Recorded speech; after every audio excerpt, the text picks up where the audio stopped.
маленькой городской больнице царила привычная суета. Новый врач, молодой и амбициозный, только что закончил ординатуру и был полон энтузиазма. Он стремился продемонстрировать свои знания и навыки, но порой его самоуверенность переходила границы.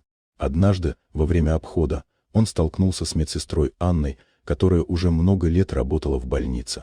Она была опытной и заботливой, но новенький врач, считая себя выше, начал унижать ее на глазах у пациента, который ждал осмотра. Он упрекал Анну в том, что она не успела подготовить нужные инструменты, и с пренебрежением комментировал ее работу.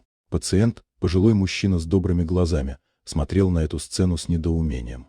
Но новенький врач не знал, что этот пациент не просто случайный человек. Это был Сергей Петрович, бывший главврач больницы, который ушел на пенсию всего пару месяцев назад. Он знал все тонкости работы медперсонала и ценил уважение в команде.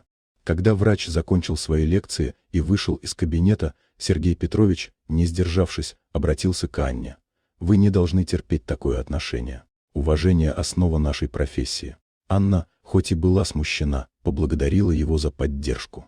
Сергей Петрович решил, что такое поведение нельзя оставлять без последствий. Он позвонил своему другу, Владимиру, который сейчас занимал пост главврача.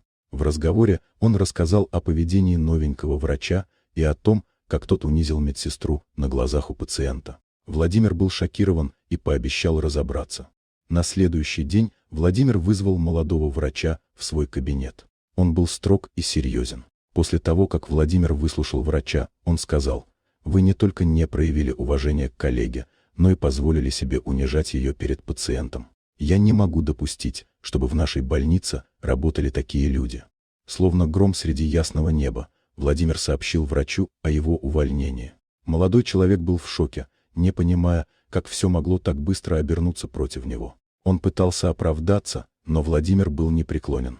«Вы не понимаете, что работа врача – это не только знания, но и умение работать в команде, уважать людей вокруг. Если вы не можете этого сделать, вам не место в нашей больнице», – произнес Владимир, и новенький врач покинул кабинет с опущенной головой.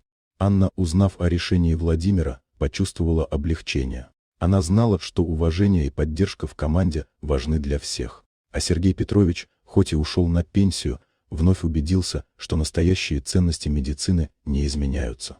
Вот такая удивительная история. Дорогие друзья, если вам понравилось видео, поставьте лайк, а также подписывайтесь на канал, где найдете еще много интересного.